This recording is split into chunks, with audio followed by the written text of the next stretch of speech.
Hello friends, welcome back to Musings by Mascha, and with that welcome to the return of the Top Tarot Trumps series after a little break I took.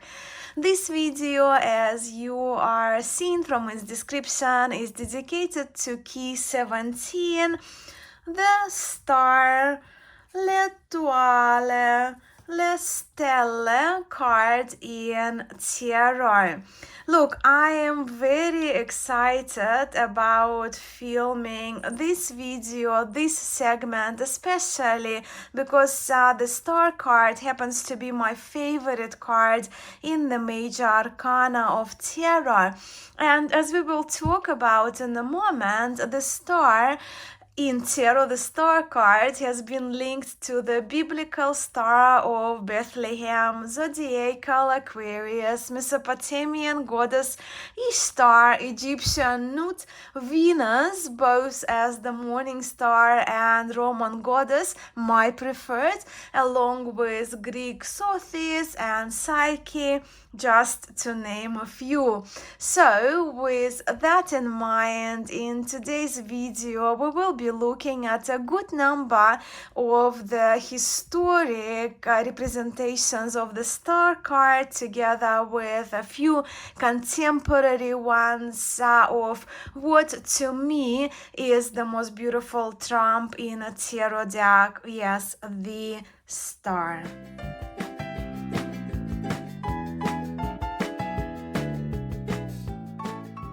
And we begin, as usual, with the illuminated 15th century representations of the earliest stars in tarot. This is the star card from the hand-painted Visconti Sforza tarot key. It's important to say here, as the original star was missing, that this card was created by a later artist still in the 15th century, but a number of years later than when the original cards had been painted for Filippo Maria Visconti and Bianca Sforza. Many find this version beautiful, where some hold the view that this image is much weaker when compared to the surviving cards of the Visconti Sforza, the original, right? The original surviving cards. I am curious to hear your thoughts, my friends, especially my historic tarot friends.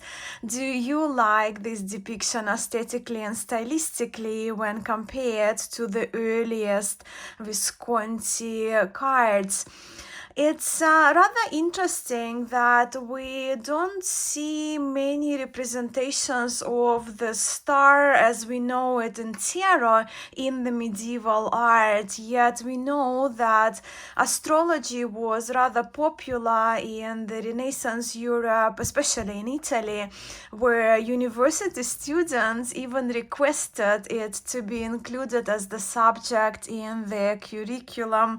I myself, having had a master degree in humanities, I would have loved to have astrology as a part of my curriculum. I do love the idea that astrology and how the celestial bodies affect us humans, how that wasn't seen as the contradiction to science, right? Astrology wasn't seen as a contradiction to science. It's also sweet to know that Duke Filippo Maria Visconti consulted astrologers before making important decisions, and I linked this interest in astrology to the inclusion of the celestial cards in tarot, in other words, the star, the moon, and the sun. So yes, this star is represented by a young woman linked by some to Urania, the muse of astrology.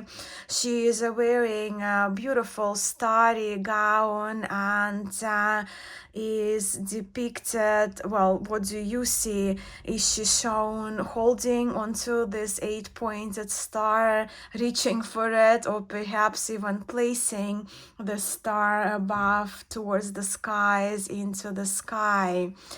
And here we are with the surviving star card from another illuminated tarot from the Este tarot, originally created for Ercole d'Este, the Duke of Ferrara. Chronologically, this star is the earlier painting than that one. And of course, instead of a maiden, this star features two astrologers, one holding a book and they're pointing at the eight-pointed star above. This star is from the 15th century Budapest tarot sheets, and which happens to be one of the earliest surviving woodblock sheets. And this is the restored version by Sullivan Hismans of Tarot Sheet Revival, as the original one only had like half of the card, right, the top part present. Similarly to the Visconti Sforza tarot, this star is, although it's represented by a male, perhaps Apollo, he is shown in the similar position, right, in a similar pose, either pulling the star down from the sky or placing it onto the sky or just holding onto it. All right, one more woodblock 15th century star, and this one is from the 15th century sheet known as the Rosenwald tarot. The star here is just that. We see just a very simple, minimalistic 8-pointed star.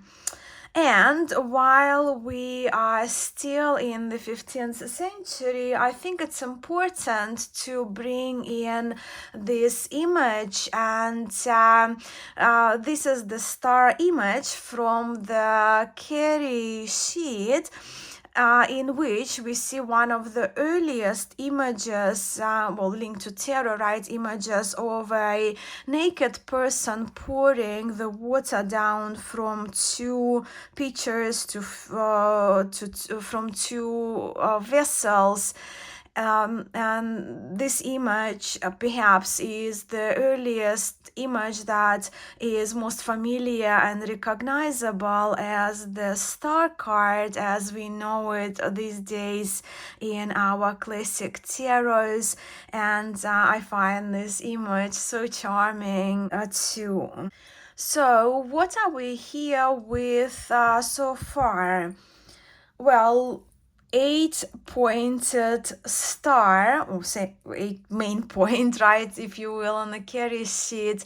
And this 8-pointed star carries significance across a number of ancient cultures originating in Mesopotamia, where 8-pointed star was associated with Ishtar, who was the goddess of love, war, and fertility.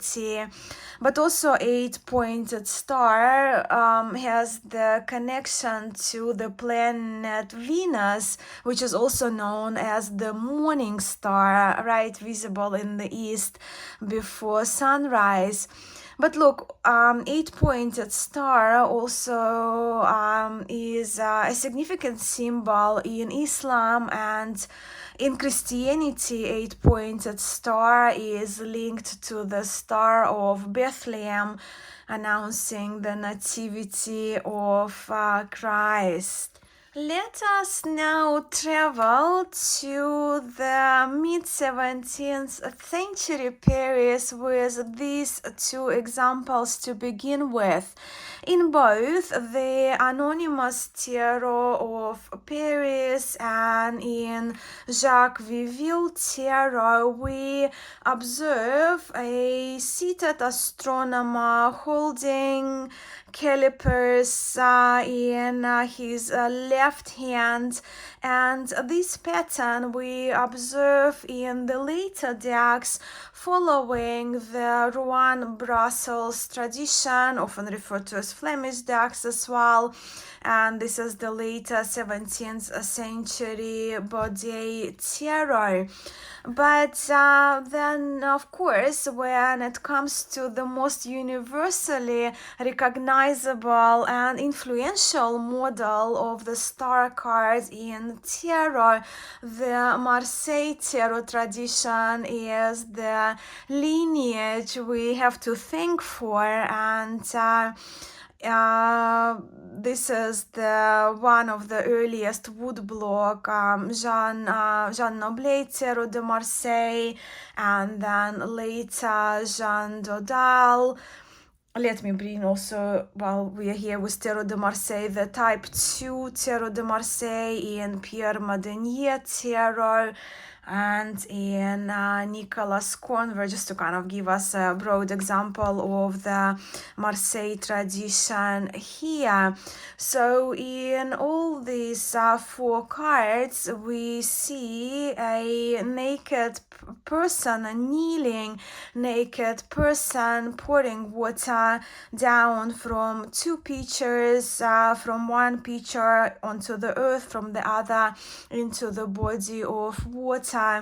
In the Noblet Tarot, the star person seems to be androgynous, where in type 1 is Dodal, and type 2 Tarot de Marseille, we are here with a person who is a maiden, but the image itself is also very Aquarius-like, as we have seen in the carry sheet. Again, personally, I am a little partial to the little bird that we see in Marseille Tarot, which to me reminds me of the dove, connected to the Roman goddess of love, of course, and beauty, Venus.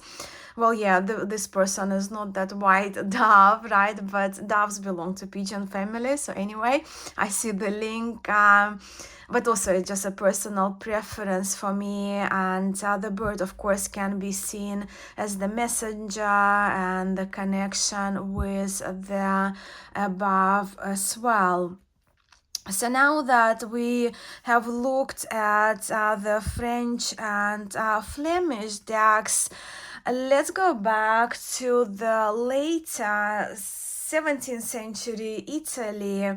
So here is the star card from the beautiful Michele Tarot, and this star card is represented by a hermit-like character, and in that we see it's very unusual representation, right, of the star cards.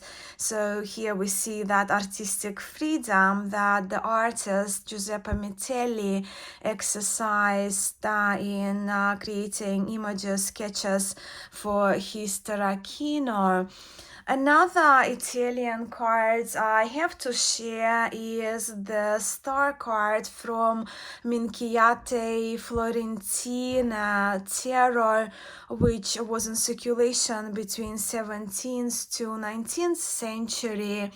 This one draws from the biblical reference to the Star of Bethlehem, with this person personifying a magi guided by the star, and also he's riding on a horse and carrying what seems to be a gift of a chalice, perhaps containing frankincense, incense, or myrrh oil, if we are here with the story of Nativity.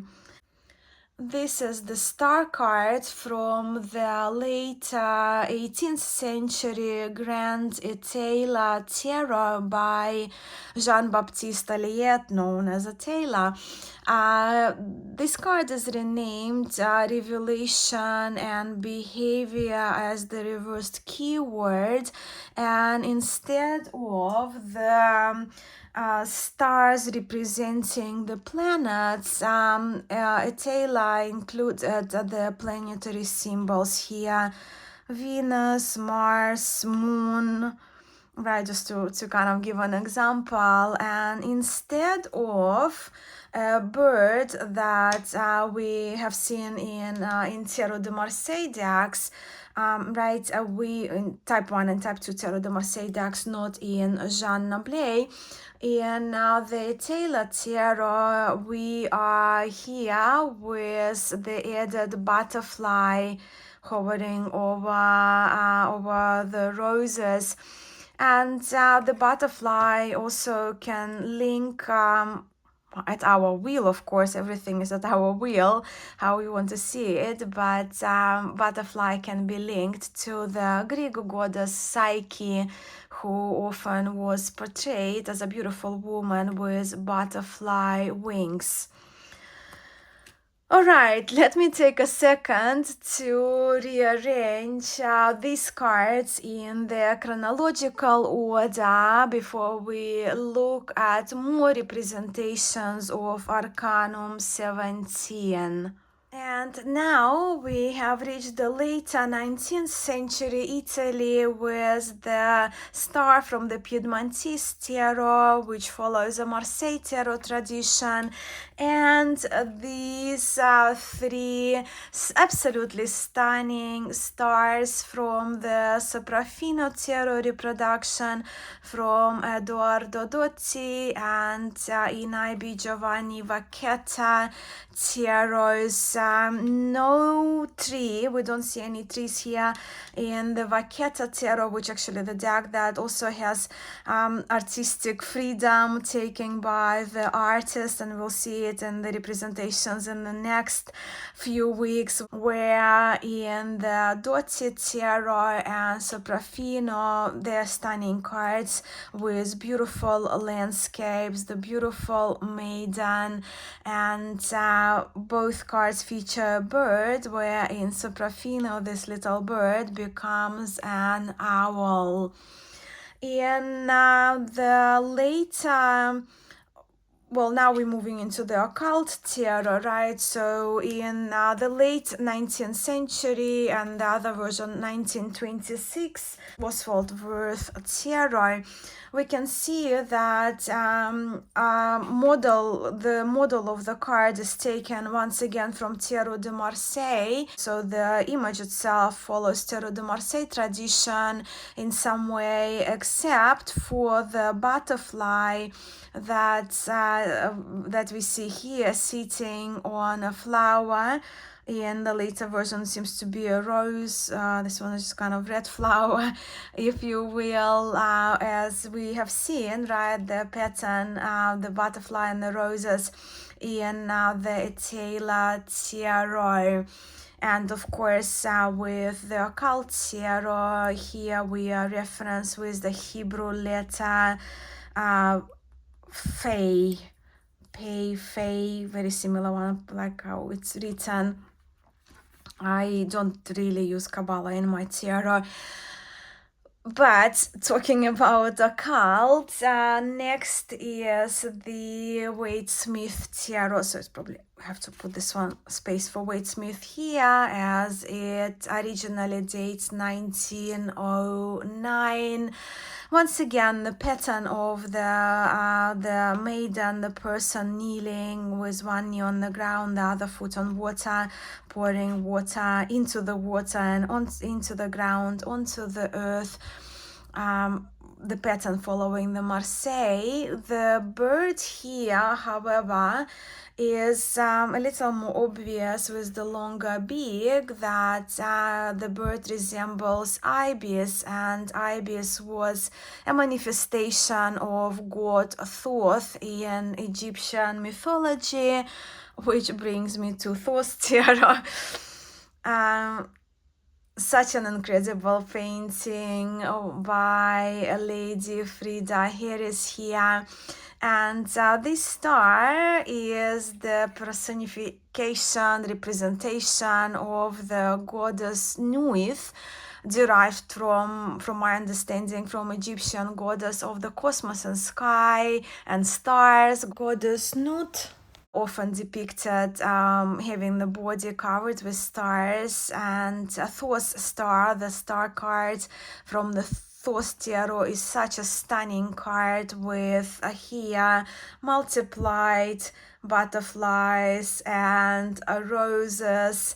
Once again, the pattern we already have seen in the Itala and in Oswald verse decks.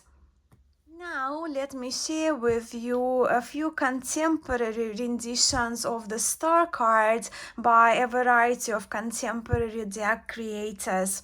So this is a rather cosmic star from the Margaret Peterson tarot. This charming image is from the Dreaming Way tarot, a rather fashionable star here.